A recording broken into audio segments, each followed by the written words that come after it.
In this second session of the chapter Ethers and Epoxides, the learning objectives are the reactions of ethers and Ciesel's methods.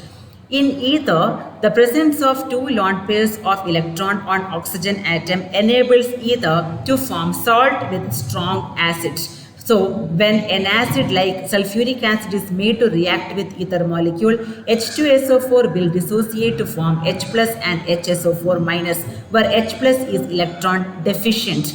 So, this lone pair of electron will be donated by the oxygen atom to H plus and form a coordinate bond, and thus oxonium salt is formed, ROH, R plus HSO4 minus.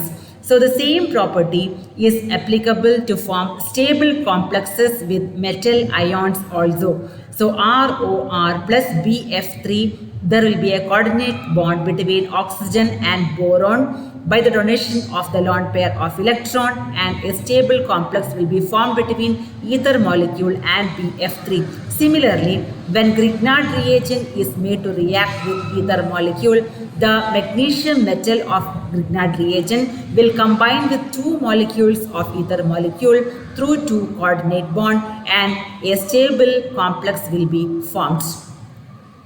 Ethers react with hot concentrated HI or HBr to give an alcohol and alkyl halides. So here, in presence of acid, the OR bond in ether will be cleaved, and H plus will combine with RO minus to form alcohol, and the rest of the ions will combine to form alkyl halides. So in dimethyl ether, it will come in presence of HBr, methanol and methyl bromide is obtained.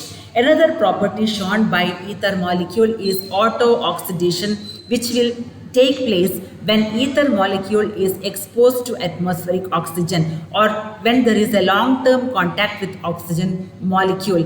Diethyl ether, when combined with oxygen atom or exposed to atmospheric oxygen, then there will be peroxide formation at the carbon atom, which is very next to oxygen atom of ether molecule. CH3CHOOH, which is peroxide linkage, will be formed. This is the peroxide of diethyl ether. Just like that, any ether molecule, we can write the molecular formula of peroxide of the corresponding ether.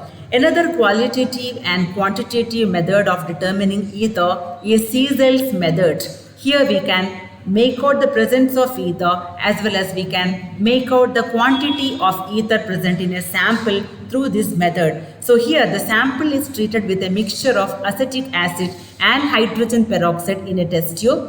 Then the cleavage of ether will be taking place, and an alkyl halide and a alcohol will be obtained.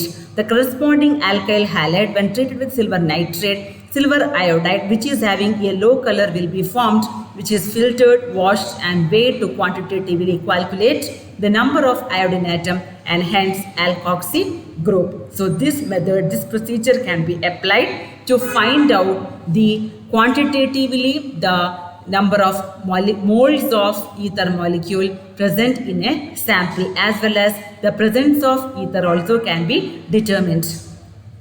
Ethers are mainly used as a solvent in the preparation of Grignard reagent and also as a general anesthetic. So in this session, we have seen the Lewis-based nature of ethers, reactions of ether and quantitative analysis by Ciesel's method.